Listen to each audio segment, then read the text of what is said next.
So this month is all about communication for you. So at the beginning of the month, we started off with Venus moving into your second house of money and finance and your values. So Venus here is really telling me that a lot of you want to make more money. You want to attract more money. You want to be more beautiful with the way that you feel. You want to do things that's going to make you feel more beautiful.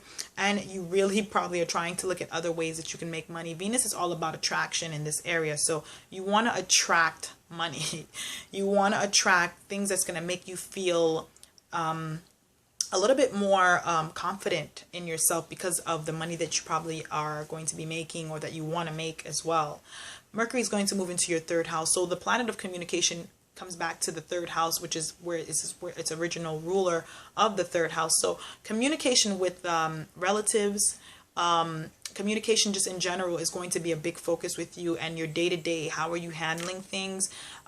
Just communicating with people every day that you see. That can also be you just talking a lot more with people with Mercury entering into that area of your chart. On the 7th, you have a new moon in your second house along with along with Venus and along with Uranus. Uranus is the planet of change and things just happening abruptly. The new moon here is really going to be setting new intention for a lot of you Pisces out there to probably make more money or feel better about your self-worth, feel better about the things that you own, feel better about the things that you have around you that you call yours, and probably change to your relationship with money. How is your relationship with money? How do you value money? Do you waste money? What does money really mean to you at this time? This is going to be a way for you to just really think about that. With the new moon, you can set intentions of probably having a different relationship with money and a different relationship with yourself and how you feel about yourself as well. Mars is going to retrograde in your 10th house of your reputation, your career, how the world views you, how you feel like you project yourself in the world. And Mars here is really going to be giving up, it's going to be retrograding for 6 months from your 10th to your 9th. So right now we're going to focus on your 10th because this is really going to be a journey of why you do the things you do in the outside world, in your career, or how is your relationship with authority and how can you probably revise that and change that to help you. Because with Mars retrograding, it's going to be really causing you to take a focus on why is it that you probably do the things you do in your career, your relationship with authority. How are your structure systems in your life? How do you deal with relationship with government? How is it that anyone that, even relationship with father as well, like how is that something, how are your motivations? How are your motives? What are your actions behind these things, and how you really reflect on those things? Because Mars is action oriented planet. So how do you act in accordance to your relationship with that house as well? And how is it that you can probably change the way that you act? It's going to be a long process until the fall, so I'll be doing more videos and talking about that then. But for right now, for April, we're going to concentrate on the first with its first degrees of retrograding into your 10th house right now before it moves back into your 9th. On the 19th, the sun is going to go into your 3rd house along with Mercury. So you are going to be focusing on relatives, on communicating. This is going to be a big focus for you, your communication. So really, take stock of that and probably work on your communication and how you can probably communicate more.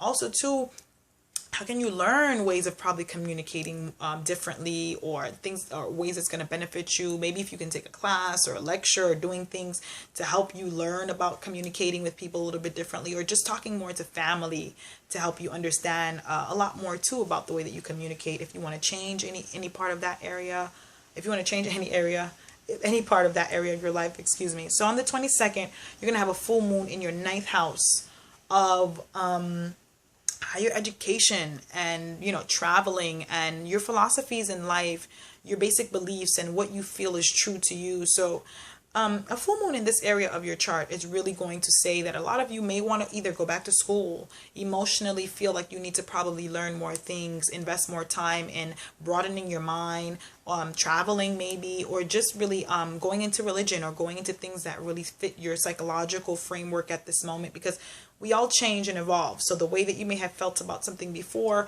may not be the way that you're going to feel about it right now. And this is really going to emotionally set that path for you to really think about how you can probably broaden things, expand things, and just learn more things to help you with probably making more money as well. So that's good. On the 28th, Mercury is going to retrograde in your third house. So relationships with family, and what you do on a day-to-day to be, just the way you think as well. How is it that you can revise? How is it that you can reconsider?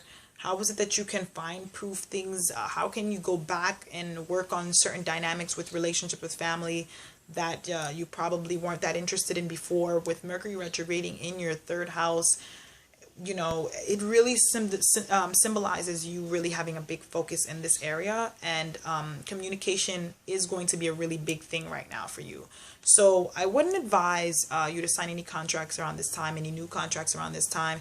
This is not a really good time for that. This is a really good time to look at this area and reflect on it, and how can you change certain things. Mercury is going to be retrograding until the 22nd of next month, and when it goes direct, I would say it's a better time to take action with situations dealing with the third house, with your communication, with your family, and how you think, how you talk, how you speak, how can, you change certain dynamics with that.